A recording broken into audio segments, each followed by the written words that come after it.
A week before my son's wedding, I overheard my family planning to use me as a babysitter for a crowd of about 15 children during the entire reception. So, I changed my plans. On the day of the wedding, my son called me frantic, "Where are you?" I just laughed and told them not to wait for me, or the buffet I had promised to prepare.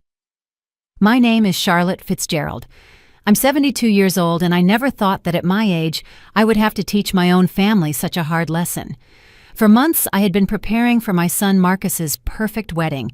I had promised to take care of the entire buffet because I wanted to save them money. I calculated that it would cost me around $3,000 for all the ingredients, but I was going to do it with love. I had also offered to decorate the reception hall, make the centerpieces, and coordinate with the vendors. It was my gift to them, my way of showing how much I loved my son and how happy I was that he had found love again. Tiffany seemed like the perfect daughter-in-law when Marcus introduced her to me 2 years ago. She was always very polite. She called me Ms. Charlotte with respect. She brought me flowers when she came to my house and offered to help in the kitchen. "Ms. Charlotte," she would say with that charming smile, "let me help you with those dishes. Your cooking is delicious. Marcus is so lucky he grew up eating like this." Marcus was so happy, and after years of being a widower, seeing him in love again filled my heart with joy. I was in my kitchen on a Tuesday afternoon, making the final shopping list for the buffet, when I heard voices on the patio. My son, Marcus, was on the phone with someone from work, and Tiffany was talking to her sister Audrey, who had come to visit from out of town. At first I didn't pay attention. I was focused on calculating how many pounds of meat I would need to feed 150 guests, how many salads to prepare, and how many desserts. But then I heard my name, and something in Tiffany's tone made me stop. I quietly moved closer to the kitchen window that overlooked the patio, staying hidden behind the curtain. "Look, Audrey, I have everything perfectly organized for the kids at the wedding," Tiffany said, with that sweet voice she always used with me. "Marcus's mom is going to watch them during the whole party. There are about 15 kids from our guests, from babies to teenagers, but she's totally used to it. This way, we adults can enjoy ourselves without any annoying interruptions." Audrey laughed loudly and replied, "That's so smart, sis. The old lady is going to take care of all those screaming brats while you guys dance, drink, and have fun. Perfect. That way they don't bother us during the ceremony or ruin the reception photos." "Exactly," Tiffany continued, and her voice sounded different, colder. "I already told Marcus that his mom is great with kids and loves watching them. She won't even realize we're using her. She's always willing to help with whatever. It's like having a free professional nanny for the whole night. Plus, it'll keep her busy, so she doesn't interrupt any important conversations." "And she agreed?" Audrey asked. "We didn't even ask her directly," Tiffany laughed. "Marcus just mentioned to her that there would be some kids at the wedding, and she immediately offered to help if we needed anything. Of course, we said yes. She's perfect for the job. She has experience, and she's not going to charge us a thing." I felt like I had been slapped in the face. There I was in my kitchen, my hands covered in flour from making cookies for their wedding, spending my money, my time, and my energy to make their day perfect, while they were planning to use me as a free domestic worker without even asking. "The best part," Tiffany continued, "is that since she'll be busy with the kids all night, she won't be able to eat much of the buffet she's preparing. More food for the important guests." They both laughed as if they had made the funniest joke in the world. My heart was pounding so hard I thought they would hear it. 72 years of life, raising children, watching grandchildren, always putting family first. And this was how they repaid me. As if I were a servant, available 24 hours a day. I stood there behind the curtain, feeling the anger rise from my feet to my head. But it wasn't just anger. It was a mix of pain, disappointment, and a humiliation so profound it hurt my chest. For 2 years, I had treated Tiffany like the daughter I never had. I had welcomed her into my home with open arms, included her in all our family traditions, and taught her the secret recipes that had been passed down through generations in my family. "You know what else I like about the plan?" Tiffany continued, completely unaware that I was listening to every word. Since the old lady will be running after the kids all night, she won't be able to get into our adult conversations. You know how mothers-in-law are, always wanting to give their opinion on everything and telling boring stories about when Marcus was little. Audrey burst into laughter. Oh my God, yes. My mother-in-law is the same way, always interrupting with her 50-year-old anecdotes that no one cares about. At least yours will be useful for once. Exactly. And the best part is that Marcus thinks his mom is offering out of love. He doesn't realize we planned it this way from the beginning. Men are so naive, Tiffany said with a malicious chuckle. I heard Marcus's footsteps approaching after he finished his phone call. What are my beautiful ladies laughing about? He asked with that loving voice he always used with Tiffany. I was telling Audrey how organized I am, Tiffany replied, immediately switching back to her sweet tone. I have everything sorted out so the guests' children won't be a nuisance at the wedding. Your mom is going to watch them. My mom is an angel, Marcus said proudly, always willing to help the family. It's incredible how she still has the energy to run after kids at her age. Yeah, it's very convenient to have a mother-in-law like that, Tiffany murmured, but Marcus didn't catch the sarcasm in her voice. I walked away from the window, feeling nauseous. I couldn't believe what I had just heard. This woman who had acted like the perfect daughter-in-law for 2 years, who had made me feel loved and respected, who had even called me Mom on special occasions, actually saw me as a free employee and a nuisance. I went up to my room, my legs trembling. I sat on the edge of my bed, the same one where I had slept next to my husband for 30 years before cancer took him. I looked at the family photos on my nightstand. Marcus graduating from college, his first communion, our vacations at the beach when he was a boy. I had dedicated my entire life to being the best mother I could be, and now that I thought I was getting a daughter, I discovered I was just a useful tool. Over the next few days, I acted as if nothing had happened. When Marcus called to ask about the wedding preparations, I answered normally. Yes, son, everything is perfect. The buffet is going to be delicious. When Tiffany came to visit and said, Ms. Charlotte, don't worry too much about the wedding. Try to relax and enjoy yourself. I smiled and nodded. Of course, sweetie. I'm so excited. But inside, a plan was taking shape. If they wanted to play dirty, I could play too. After all, I had lived for 72 years. I had raised a child on my own after being widowed. I had run a family business and survived things they couldn't even imagine. I wasn't going to let them treat me like a servant right under my nose. On Wednesday morning, 3 days after I had overheard that conversation, I called my best friend Loretta. We had known each other for over 40 years and had always been confidants.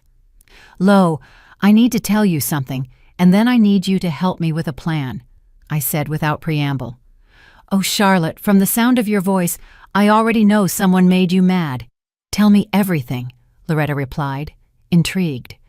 I told her the whole story from the beginning, the conversation I had heard, how it made me feel, and how Tiffany had been acting with me for 2 years. Loretta listened in silence, and when I finished, she sighed deeply. Charlotte, that girl is a snake. How dare she talk about you like that after everything you've done for them? You've spent a fortune on that wedding. You've dedicated months to organizing it, and this is how they repay you? I know, Lo, but here's the good part. I have a plan, and I need your help. Name it. You know you can count on me for anything. I explained my idea step by step. Loretta got so excited she started clapping on the other end of the phone. Charlotte, you're a genius. That spoiled girl is going to get the surprise of her life. Count on me. I've got your back on this. On Thursday, I began to execute the first part of my plan. I called all the caterers I had hired for the buffet. Good morning, this is Charlotte Fitzgerald. I need to cancel all the orders for Saturday's wedding. Yes, I know it's last minute, but a family emergency came up. Some tried to charge me a cancellation fee, but I managed to cancel everything by paying only small penalties. Then I called the florist where I had ordered the extra arrangements I was going to gift them. Excuse me, I need to cancel the centerpieces for Saturday. No, I don't need them for another date. I just won't be needing them anymore. On Friday night, the day before the wedding, I packed a small suitcase. I put in clothes for 2 days, my medications, my favorite book, and some personal items. Marcus had called earlier to confirm that everything was ready. "Mom, how are the preparations? Do you need me to come help you with anything?" "No, son. Everything is perfect. Tomorrow is going to be a wonderful day," I replied with complete calmness. "Mom, you're the best. Tiffany and I don't know how to thank you for everything you've done for our wedding." "You don't have to thank me for anything, Marcus. Tomorrow, everything is going to go exactly as you planned." That night, I barely slept, but it wasn't from nerves. It was from the excitement of knowing I was finally going to get my dignity back. On Saturday morning, the wedding day, I woke up earlier than ever. It was 5 in the morning, and my eyes were wide open with an energy I hadn't felt in years. I took a shower, did my hair, and put on my favorite dress, the coral-colored one that I loved so much and that made me feel elegant.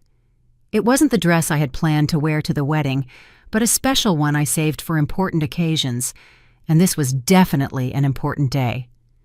Loretta arrived at 7 on the dot, just as we had agreed. She had 2 suitcases and a conspiratorial smile that filled me with courage. "Ready for your day of freedom, Charlotte?" she asked, hugging me tight. "More than ready, Lo. I've been waiting for this moment for 2 years without even knowing it." We had booked a luxury spa 2 hours outside the city, a beautiful place with a lake view where we could completely relax. The plan included massages, facials, gourmet food, and a room with a jacuzzi. Everything I had saved for the wedding buffet, I was now going to spend on myself for the first time in decades. Before leaving, I wrote a letter that I left on the kitchen table, right where Marcus always sat when he came to visit. "Dear Marcus, by the time you read this letter, I'll be enjoying a well-deserved rest.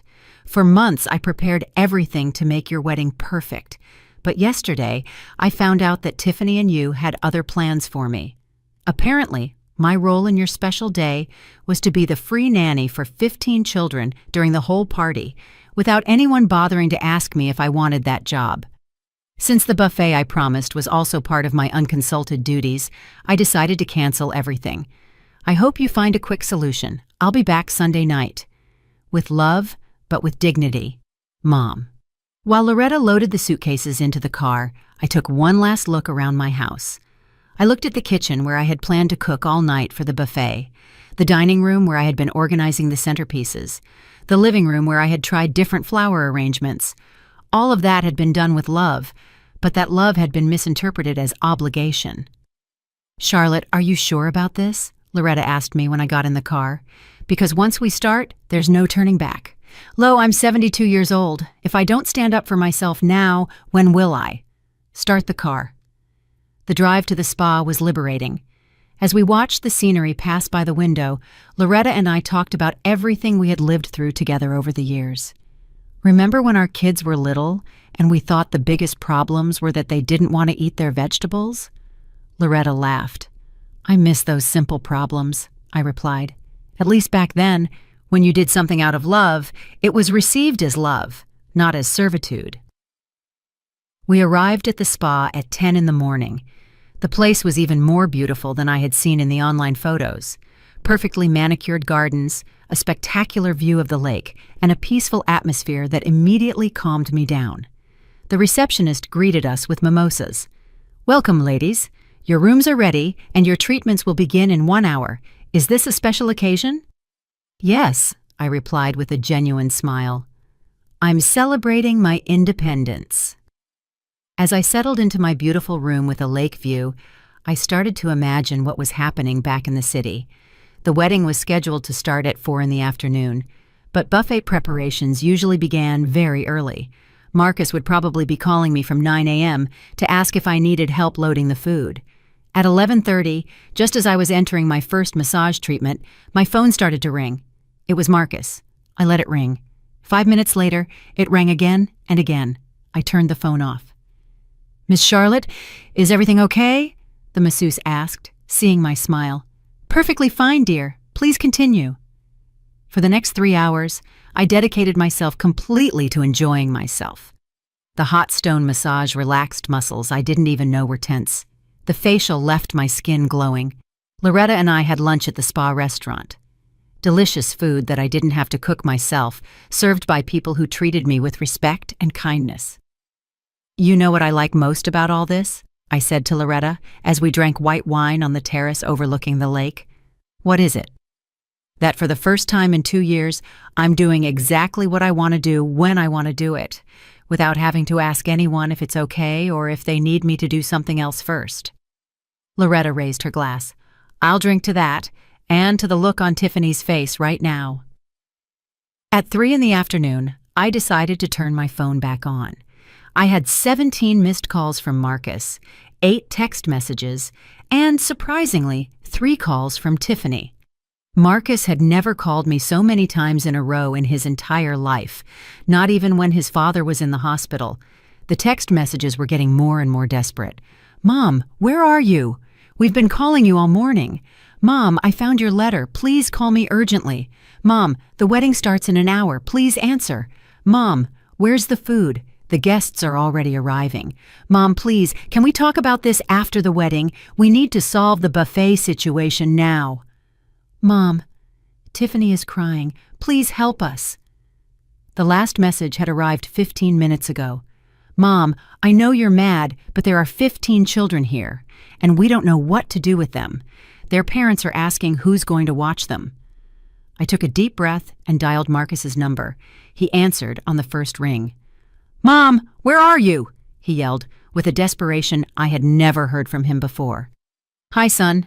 I'm at a beautiful spa with Loretta enjoying a chocolate massage. How's your wedding going?" "Mom, this can't be happening.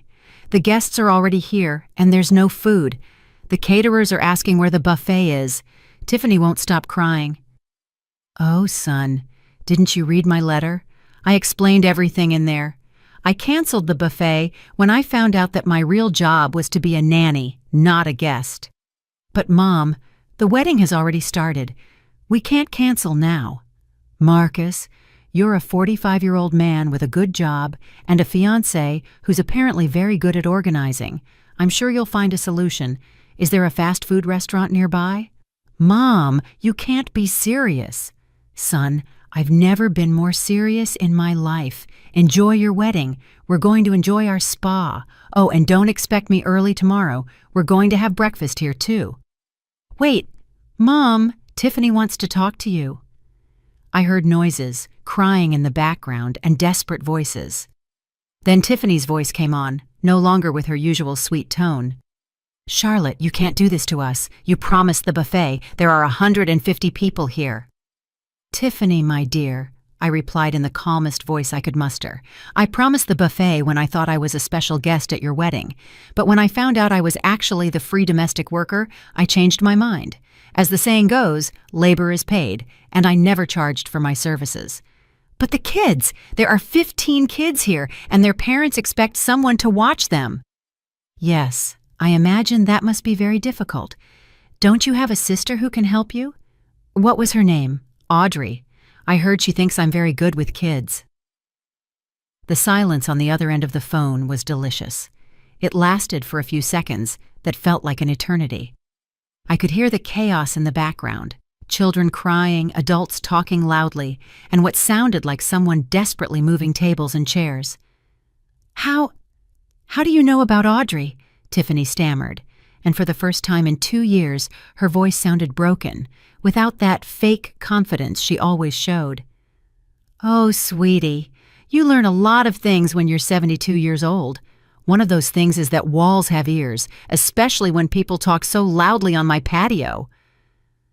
"Charlotte, please, can we talk about this later? Right now I need you to—" "No, Tiffany, you don't need anything from me. Based on what I heard, what you need is a professional nanny. I suggest you look in the yellow pages. I think they charge around $10 an hour per child. Let's see, 15 kids for 6 hours is $900. Cheap compared to the $3,000 I spent on your buffet." I heard Tiffany yelling at someone in the background. "Marcus, your mom has gone crazy. She says she knows everything we talked about." Then I heard Marcus's voice again, but now it sounded different. Deeper, like when he was a boy and knew he had done something wrong. "Mom, did you hear us when we were talking on the patio?" I heard a lot of interesting things, son. For example, that I'm an old lady who's useful for keeping busy so I don't interrupt important adult conversations. I also heard that I'm apparently so used to watching children that I wouldn't even realize you're using me. And my favorite, that I'm like having a free professional nanny for the whole night. The silence was even longer this time. Loretta, who had been listening to the whole conversation from her chair on the terrace, gave me a thumbs up. "Mom," Marcus began in a scolded child voice. "Marcus, you're 45 years old. You're a successful, intelligent man. Did it seriously never occur to you to ask me if I wanted to spend your whole wedding running after 15 kids instead of enjoying my only son's celebration?" We thought you liked to watch kids. I like to watch my grandchildren once in a while, Marcus. I don't like being the official wedding nanny without anyone consulting me, and I definitely don't like to hear that my daughter-in-law thinks I'm a nuisance that needs to be kept busy so I don't get in the way. Tiffany didn't say that. Marcus, I'm 72. I don't have Alzheimer's. I heard every word. I heard when your wife told her sister that she was smart for getting a free nanny. I heard when they laughed about how I wouldn't be able to eat much of the buffet because I would be busy. I heard when Audrey said that at least her mother-in-law would be useful for once. This time the silence was interrupted by a child's screams in the background and a woman's voice saying, "Where's the woman who was supposed to watch the kids? My son ran away and he's running all over the garden." "There's your answer, son. The show has begun." "Mom, please come. We'll pay you. We'll give you $500 to watch the kids." I laughed so hard that Loretta was startled. $500, Marcus? 5 minutes ago, it was a family favor I was supposed to do out of love. And now that you've realized I'm not as dumb as you thought, you want to pay me $500 to ruin my coral dress running after kids I don't even know? Tiffany yelled in the background. "Charlotte, there's not enough money in the world for me to go to that wedding now, but I'm going to give you some free advice. Next time you plan on using someone as an employee, ask them first. It's polite." $2,000, Marcus yelled, and now he sounded completely desperate. "Marcus, my son, listen to me carefully. If you had $2,000 to pay me to be a nanny, you also had money to hire a caterer instead of making me spend my retirement on your wedding buffet. But it turns out it was more convenient for Mom to pay for everything, and also work for free, wasn't it?" Loretta poured me more wine and whispered, "You are brilliant, my friend." "Mom." Marcus's voice was now breaking. "Please don't do this to me. It's my wedding." "Marcus, I'm not doing anything to you. You did something to me. You and your fiancé decided I was your personal employee without consulting me. I'm just deciding that I don't accept that job." "But we can't get a caterer at this hour. The guests are going to be hungry." "You know what, son? That's called planning. When you organize a wedding, you're supposed to make sure you have food and a nanny. You assumed you had both for free, but you were wrong. Charlotte, you come back to the hall right now or we're never going to forgive you," Tiffany yelled. And now her true personality was fully showing. "There it is," I said to Loretta as I covered the phone. "There's the real Tiffany." I uncovered the phone and replied in the calmest voice in the world. "Tiffany, my dear, there's nothing to forgive. You planned to use me. I decided not to let myself be used. It's as simple as that. And frankly, after hearing your true tone of voice, I'm very glad I'm not there." "You're a selfish old lady. You ruined my wedding," Tiffany yelled. "No, sweetie. You ruined your wedding when you decided that saving money was more important than treating your mother-in-law with respect. I just decided not to be an accomplice to my own humiliation." Marcus took the phone again. "Mom, the kids are running all over the place. One got into the kitchen and knocked over the entire cake. Another one hid under the main table. The parents are furious." "Marcus, and where's that smart Audrey? Can't she help her sister with the kids?" "Audrey says she didn't know she had to watch kids, that it was your job. How convenient. The same Audrey who was laughing that the old lady was going to watch all the screaming brats now says she can't help. Marcus, please. Marcus, I'm going to hang up now because my chocolate massage is waiting. But before I do, let me tell you something. I hope this experience teaches you that your mom is not your personal employee. I'm a 72-year-old woman who deserves respect, not a servant you can use when it's convenient for you." "Wait, Mom? What? Are you really not coming?" "I'm really not coming. Enjoy your wedding. We're going to enjoy our spa, and tomorrow? Tomorrow we'll see. First, I want you to reflect on what happened here, and I want your wife to reflect on what it means to have a family." "But Mom..." "Marcus, I have to go. My masseuse is waiting for me, and unlike you guys, she's treating me with respect because I'm paying her for her services." I hung up the phone and put it on silent. Loretta was clapping. "Charlotte, that was masterful. How do you feel?" "I feel free, Lo. For the first time in 2 years, I feel completely free." After hanging up the phone, I sat on the spa terrace, looking at the lake and feeling a peace I hadn't experienced in a long time. Loretta watched me with a mix of admiration and concern. "Charlotte, are you sure you did the right thing?" she asked, taking a sip of her wine. "I mean, I know you were right, but Marcus is your only son." "Lo, precisely because he's my only son, I need to teach him this lesson.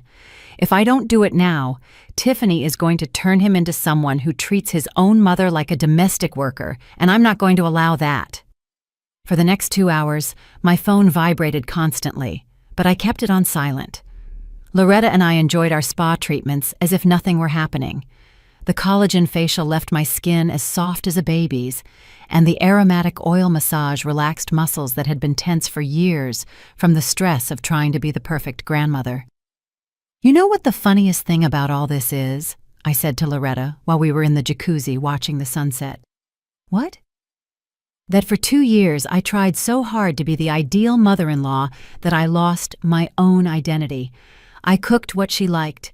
I decorated how she thought was pretty. I even changed the way I dressed to fit her image of the perfect grandmother." "I always thought that was strange," Loretta admitted. "You, who were always so independent, suddenly seemed to be asking for permission for everything." "You were right, and the worst part is that the more I tried to please her, the less she respected me. For her, my willingness to help was a weakness, not love." At 8 in the evening, I decided to check my phone. I had 43 missed calls, 26 text messages, and to my surprise, several messages from unknown numbers. Apparently, some relatives had gotten my number to try to convince me to go back. The messages were getting more and more desperate and revealing.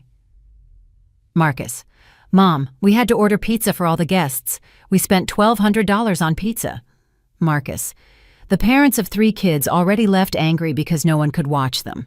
"Marcus, Tiffany is in the bathroom crying. She says you ruined the most important day of her life." "Marcus, Mom, the photographer is asking if he can take family photos. I told him Grandma couldn't make it. An unknown number. Ms. Charlotte, I'm Michael, Tiffany's dad. Please, Ms. Charlotte, come help us. My daughter is devastated." Another unknown number. "Charlotte, I'm Audrey. I know you heard our conversation. Please forgive us. It was just a joke."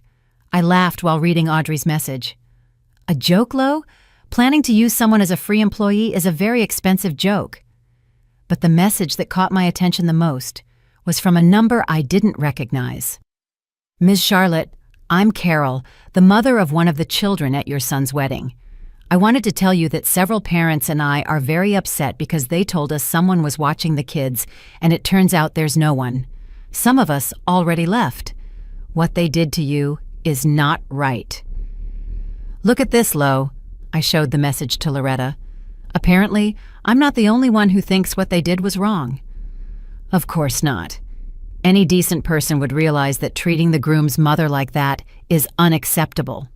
At 9 in the evening, as we were having dinner in the spa's elegant restaurant, my phone rang again. This time, it was a number I did recognize. My sister-in-law, Elena, my late husband's sister. "Charlotte, what's going on? Marcus called me crying, saying you didn't go to his wedding." Elena had always been direct and honest with me. I told her the whole story from the beginning, including the conversation I had overheard and how I had felt. "Charlotte, you did the right thing," she said without a moment's hesitation.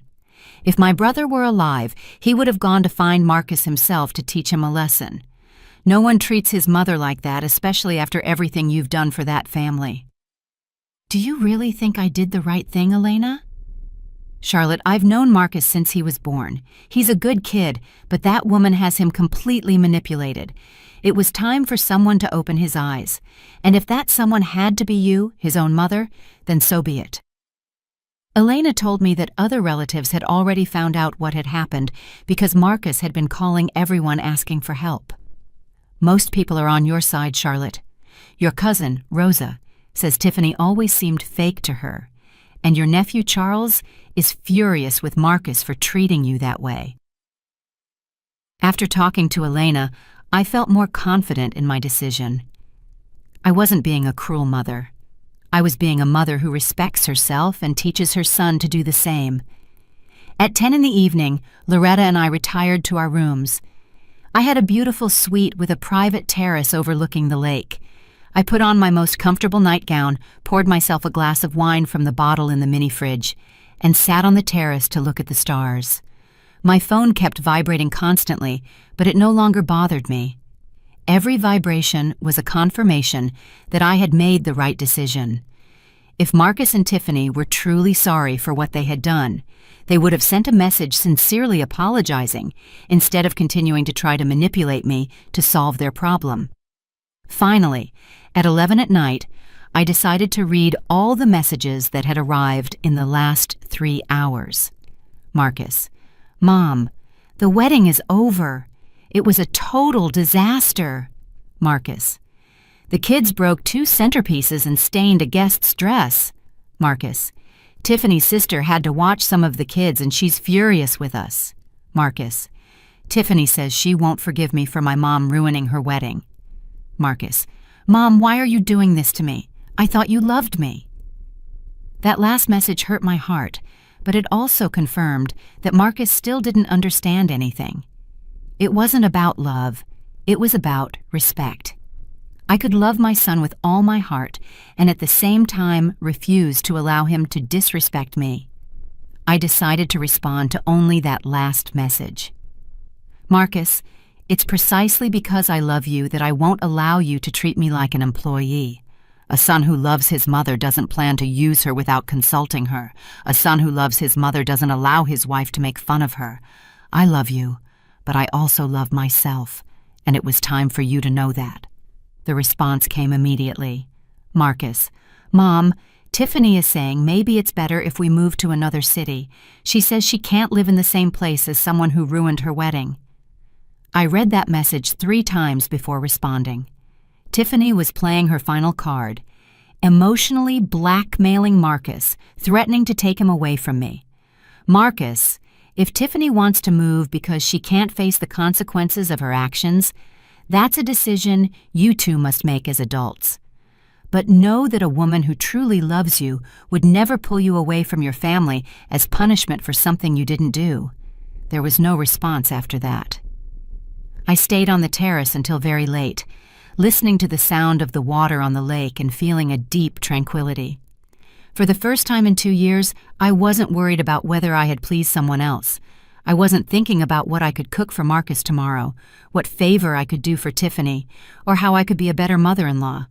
I was thinking about me, about Charlotte, about the 72-year-old woman who had raised a wonderful son, who had maintained a happy marriage for 30 years, who had survived widowhood with dignity, and who deserved to be treated with respect by her own family. That night, I slept better than I had in months. On Sunday morning, I woke up with a strange feeling.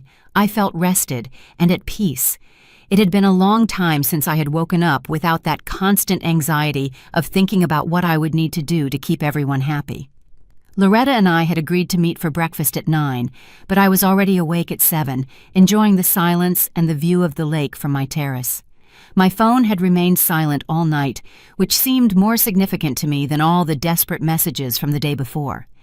Either Marcus had finally gotten the message, or he was so angry that he had decided not to talk to me anymore.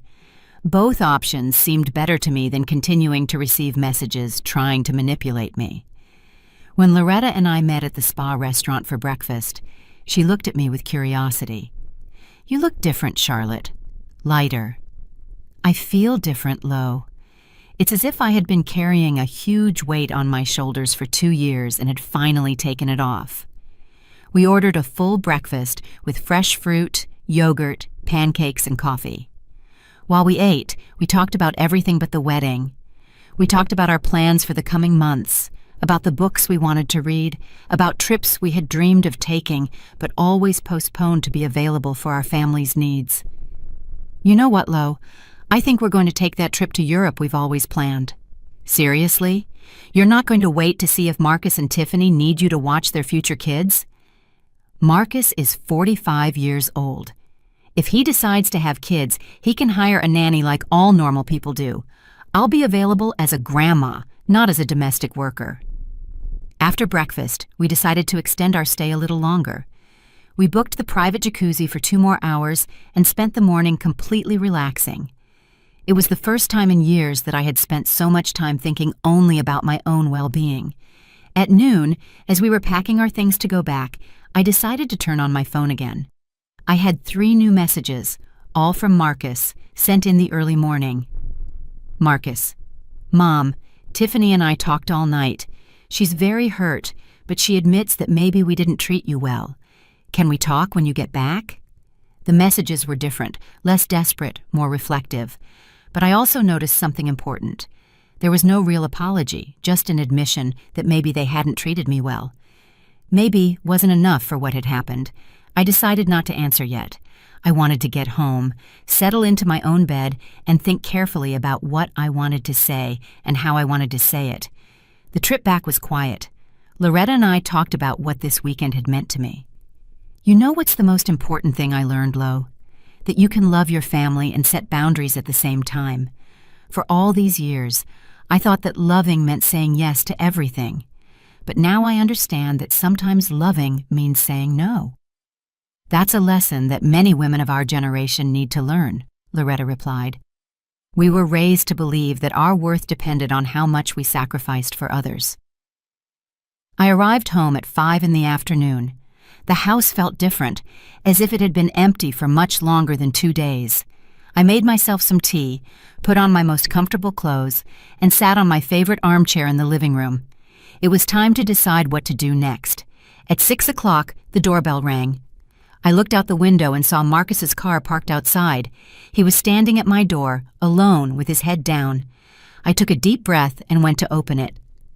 "Hi, Mom," he said in a soft voice. He looked tired, as if he hadn't slept in days. "Hi, Marcus. Come in."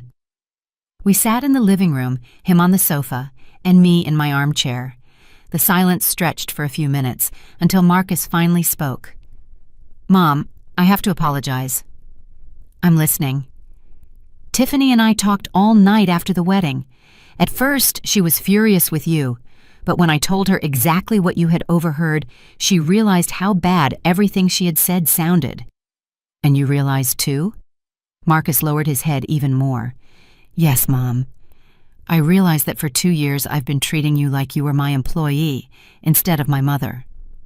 "And how do you feel about that?" "I feel horrible. I feel ashamed. Dad must be rolling in his grave because of how I treated the woman he loved for 30 years. That mention of his father touched my heart, but I maintained my composure. "Marcus, I need you to understand something. It's not just about what happened with the wedding. It's about 2 years of assuming I was available for everything without ever asking me if I wanted to do it. I know, Mom, and you're right. When Tiffany suggested we ask you for help with something, I never stopped to think if it was fair to you. I just thought, Mom always says yes, so it's no problem. And Tiffany, how does she really feel?" Marcus sighed deeply. "She's ashamed. She says she's never had a mother-in-law before and didn't know how to treat you. But she recognizes that what she said about you to Audrey was very wrong." "Marcus, does she recognize that, or are you trying to soften what she really thinks?" "No, Mom, she recognizes it. In fact, she wants to come apologize to you personally, but I told her I had to talk to you first." I got up and walked to the window. The garden looked neglected. I had been so busy with the wedding preparations that I hadn't had time to take care of my flowers. "Marcus, I need to ask you a very direct question, and I want you to answer me honestly. Tell me, Mom, Does Tiffany respect me as a person, or does she see me as a useful resource who is available when she needs me? Marcus was silent for a long moment. Mom, I think until yesterday, the two things had gotten mixed up. But after seeing the consequences of treating you as a resource, she realized that she had lost sight of the person. And you, do you see me as your mother or as your personal employee? Mom, that question hurts, but I understand why you're asking it.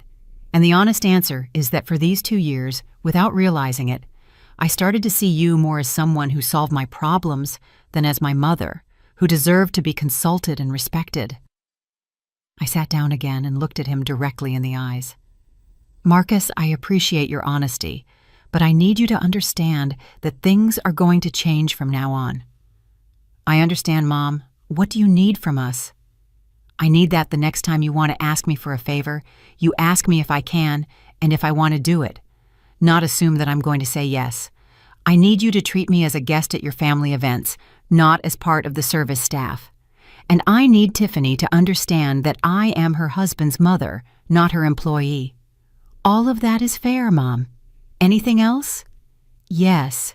I need you to understand that I have the right to say no without giving explanations, and that when I say no, you are not going to try to manipulate me or make me feel guilty to change my mind. Understood? Yes, Mom. And Marcus, one more thing. The next time Tiffany speaks badly of me to someone, you are going to defend me. You are not going to stay silent while your wife disrespects me. Marcus nodded vigorously. You're right, Mom. I should have defended you from the beginning. We were silent for a few minutes. I could see that Marcus was processing everything we had talked about. Mom, do you forgive me? Marcus, you are my son, and I will always love you. But forgiveness is something that is built with actions, not just with words. I need to see real changes in how you treat me before I can say that all is forgiven. That's fair. And Tiffany, are you going to give her a chance to apologize? If she wants to apologize for real, not because you asked her to, but because she's truly sorry for how she treated me, then yes, I will listen to her. She wants to, Mom, but she's afraid you'll reject her. Marcus, I don't reject people who apologize sincerely, but I also don't accept fake apologies just to keep the peace. I understand. When would be a good time for her to come? Give her a few days to think carefully about what she wants to say. And Marcus, make sure she understands that I don't expect her to pretend we're best friends overnight. I just expect basic respect.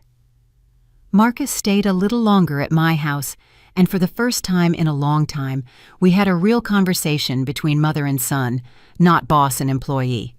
He talked to me about how he had felt during the wedding, seeing the guests wonder why there was no prepared food and why the children were running unsupervised everywhere.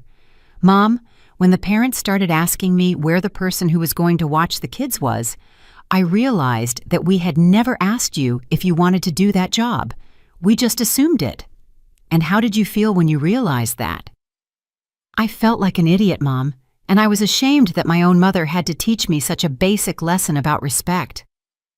When Marcus left that night, I thought about our conversation. He seemed genuinely sorry, but I also knew that apologies are easy when you're faced with the consequences of your actions. The real test would be to see if the changes lasted beyond this crisis. The next 3 days were quiet. I didn't receive any calls asking for favors, no messages assuming I would be available for something. It was a strange but liberating feeling. For the first time in 2 years, my days were completely my own. On Wednesday afternoon, Marcus called me. Mom, Tiffany wants to come talk to you tomorrow afternoon if you agree.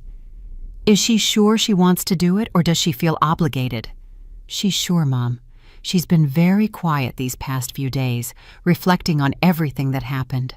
Okay, tell her to come tomorrow at 4. Thanks, Mom. It means a lot to both of us that you're giving her this opportunity. Marcus, I'm not doing it for you.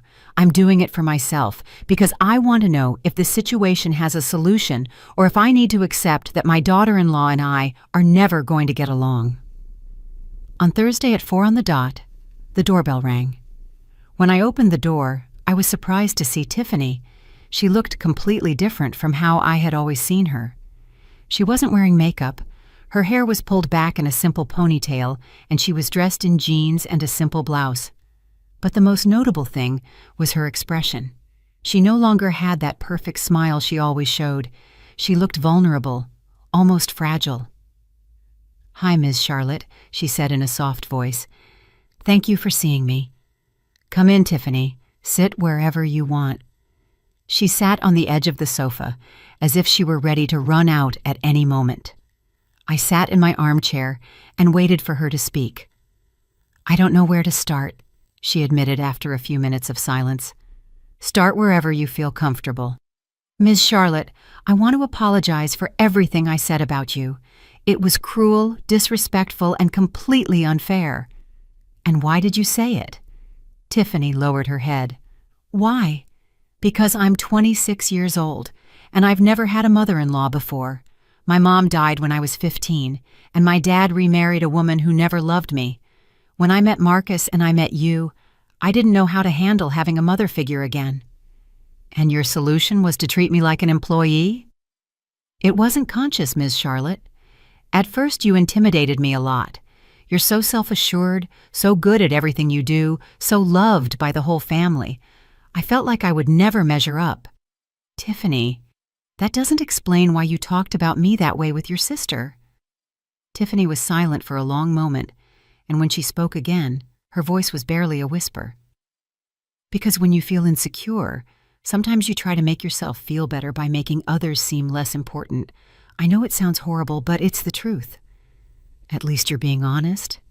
"Miss Charlotte, when you didn't show up at the wedding and I read your letter, I realized something terrible. I realized that I had been trying to turn Marcus into someone who put my comforts before his own mother, and that's very wrong."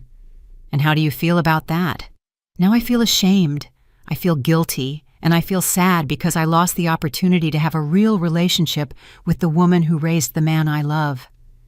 Tears began to roll down her cheeks, and for the first time since I had known her, they seemed genuine, not calculated. "Tiffany, I appreciate your honesty, but I need to ask you something directly. Do you really want a relationship with me, or do you just want to fix this so Marcus is happy?" At first, I admit that I just wanted to fix things so Marcus wouldn't be sad, but these past few days, I've been thinking a lot, and I realized that I also lost something important. I lost the opportunity to have a mom again. "Tiffany, I can't be your mother. Your mother died, and no one can replace her, but I can be your mother-in-law who respects you and expects respect in return." "That's all I want, Ms. Charlotte. Mutual respect and a chance to start over." "And are you really willing to change the way you treat me?" "Yes. I will no longer assume that you are available to help us. I will ask you before planning anything that involves you, and I will try to include you as family, not as service staff. And what happens if I say no to something you ask me? Then I will respect your decision without trying to make you feel guilty." We were silent for a few minutes. I could see that Tiffany was waiting for my answer, but I needed time to process everything she had said. "Tiffany, I'm going to be honest with you. I don't trust you yet. You're going to have to show me with actions that these changes are real, not just words to get out of trouble. I understand completely. What do you need me to do?" "I need time. I need to see how you treat me in the coming months when you're not in crisis. Are you going to give me that chance?" "Yes, Tiffany. I'm going to give you a chance, but it's going to be the only one. If you disrespect me or treat me like an employee again, there will be no second chance." "I understand. And, Ms. Charlotte, is there anything specific I can do to start rebuilding your trust?" I thought about her question for a few moments. "Yes, there is. I want you to tell your sister Audrey what really happened. Not a softened version, but the complete truth. I want her to understand that what you guys said about me was wrong." Tiffany nodded immediately. "I already did, Ms. Charlotte. I called her on Monday and told her everything. She wants to apologize to you, too." "I don't need Audrey to apologize to me. I don't know her well enough for her opinions to matter to me, but I do need her to understand that she can't talk about me that way when she comes to my house. She understands. In fact, she's very ashamed of what she said. Okay. Anything else you want to tell me? Yes. I want to thank you for teaching us this lesson. I know it wasn't your responsibility to educate us about respect, but you did it in a way that we'll never forget. Tiffany, I didn't want to teach you any lesson. I just wanted to be treated with dignity, and I had every right to demand that. Ms. Charlotte, do you think one day we can have a normal mother-in-law and daughter-in-law relationship? That's going to depend on you, Tiffany. I'm willing to try if you really change. I will change, I promise. Don't promise me anything. Just show me. Tiffany got up to leave, but before she reached the door, she turned back to me. Ms. Charlotte, can I ask you something? Tell me, how can I be a good daughter-in-law? I honestly don't know how. Her question surprised me with its simplicity and honesty.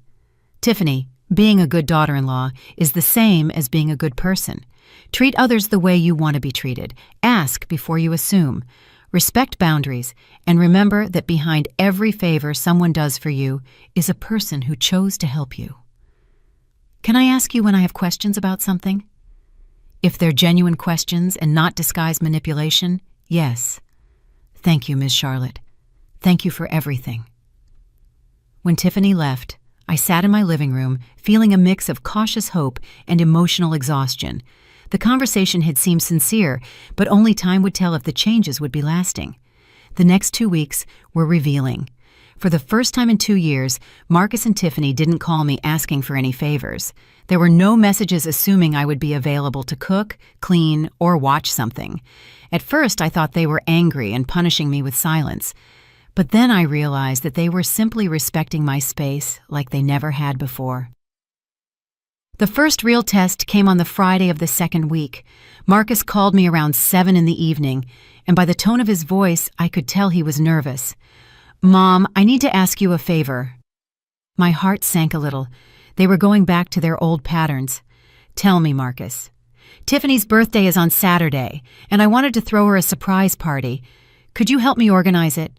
Marcus, are you asking me to organize the whole party for you? No, Mom, not at all.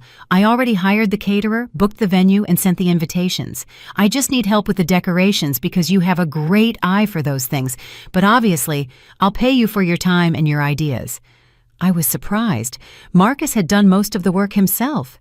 He was just asking me for specific help with something he knew I was good at and was offering to pay me. Marcus, you don't need to pay me for helping with the decorations. That's something I can do as a gift for Tiffany, but I appreciate that you asked instead of assuming. You would really help me? Of course. It seems like a very sweet gesture on your part. Thanks, Mom. And if at any point you feel it's too much work, just tell me, and I'll hire someone else. Okay, son. That conversation confirmed that the changes were real. Marcus had learned to plan his own events, not to assume my availability, and to offer compensation for my time. But more importantly, he had learned to give me an out without making me feel guilty. The Saturday of Tiffany's birthday party was a complete revelation. Marcus and I spent the morning decorating his backyard with golden balloons and fresh flowers. He had bought all the materials and just needed my ideas on how to combine the colors and where to place everything. We worked together as a team, talking and laughing as we transformed the space.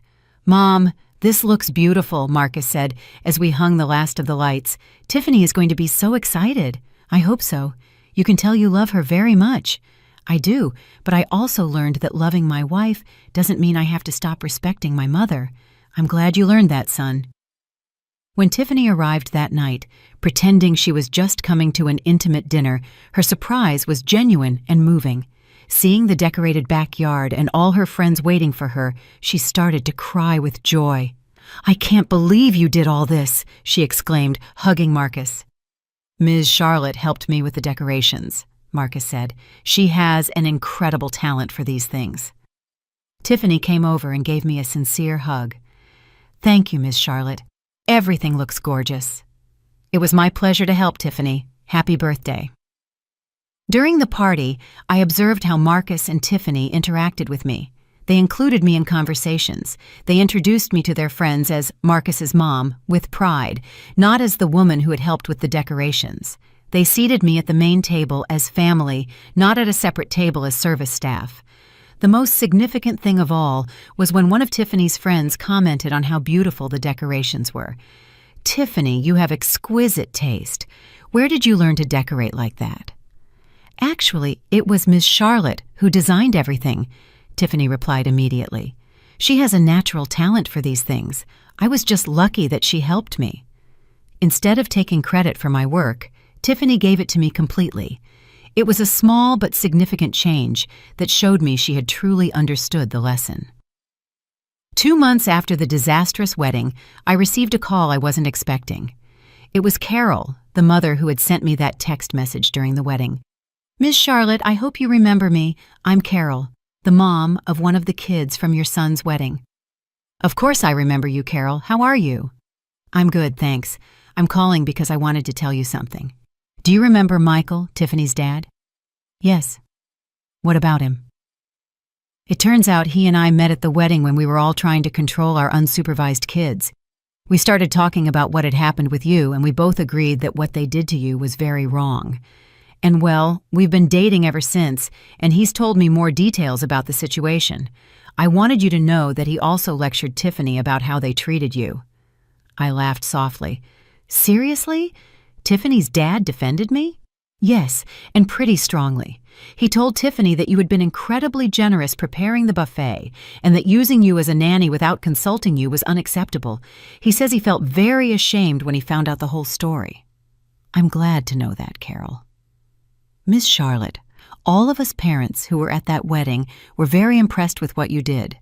Not many people your age would have the courage to stand up for themselves like that. Sometimes you have to defend yourself no matter your age." "Exactly. And we wanted you to know that we respect you a lot for that." That call filled me with unexpected satisfaction. Not only had I defended my dignity with my own family, but my example had resonated with other people who had witnessed the situation. 3 months after the wedding, Tiffany invited me to lunch, just the two of us. We met at a quiet cafe near my house, and during the meal, we had the most honest conversation we had ever had. "Ms. Charlotte, can I tell you something personal?" "Of course, Tiffany." "Since the wedding, I've been going to therapy." "Really? Why?" "Because I realized that I have problems relating to mother figures. After my mom died, I developed defense mechanisms that included devaluing other older women to protect myself emotionally. That explains a lot of things." "Yes, my therapist helped me understand why I felt so threatened by you at first. You represented everything I had lost when my mom died. And instead of allowing myself to miss my mom, I decided to act as if mothers weren't important." "Tiffany, that must have been very painful for you." "It was, but I didn't realize it. I thought I had gotten over my mom's death, but I had really just buried the pain." "And how do you feel now?" "I feel more free, and I feel grateful to have a second chance with you." "Tiffany, I really appreciate you telling me this, and I'm glad to know you're working on yourself." "Ms. Charlotte, would you allow me to start over, as if we were meeting for the first time?" "What do you mean?" "I want to really get to know you, your stories, your dreams, your opinions, not as the mother-in-law who can be useful, but as Charlotte, the person." "I would like that very much, Tiffany." "Can I ask you a question?" "Ask as many as you want." "What dream of yours did you leave unfulfilled when you got married and had Marcus?" The question surprised me with its depth and honesty. I always wanted to write a book. About what? About my grandmother's recipes and our family stories, but I always found excuses not to start. "And why don't you start now?" "Miss Charlotte, you taught me that it's never too late to stand up for yourself and change a situation. Maybe it's not too late to fulfill a dream either." That conversation planted a seed in my mind. Over the next few weeks, I began to seriously think about writing that book I had always wanted to write. 6 months after the disastrous wedding, Marcus and Tiffany invited me to dinner to give me some special news. "Mom, we're pregnant," Marcus announced with a huge smile. "How wonderful!" I exclaimed, hugging them both. "I'm going to be a grandma," Tiffany said, taking my hands. We want to ask you something important. Tell me. We want you to be the grandma who chooses how much you want to be involved. We are not going to assume anything. We're not going to expect you to watch the baby when we want to go out. We want you to decide what kind of grandma you want to be. And if you want to be the grandma who comes over to drink tea and read stories once a week, that's perfectly fine, Marcus added. If you want to be the grandma who watches the baby occasionally, that's also perfectly fine. You decide. I was moved to tears. Kids, that's all I ever wanted, the freedom to choose how to love my family. And what do you choose, Ms. Charlotte? Tiffany asked. I choose to be a grandma who is available when you really need me, but who also has her own life, her own plans, and her own dreams. Perfect, Marcus said. That's exactly what we want. A year after the disastrous wedding, I published my book of family recipes. It was called Cooking with Love, Serving with Dignity, Recipes and Reflections of a Modern Grandma. Tiffany helped me promote it on social media, and Marcus organized a book launch party at his house. During the book presentation, I reflected on everything that had happened since that afternoon when I had overheard that conversation on my patio.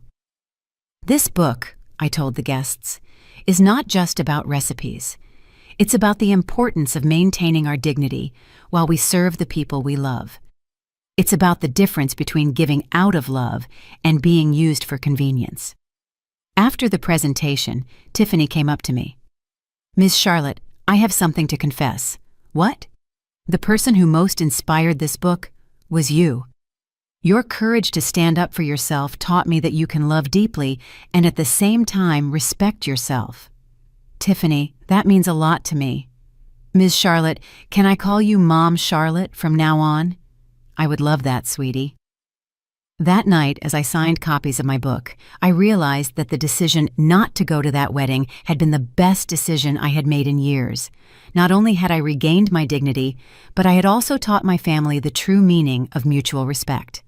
Now I'm 73 years old, with a grandchild on the way, a published book, and a family that treats me as the respected matriarch I always should have been. Sometimes, saying no is the most powerful way to say yes to yourself.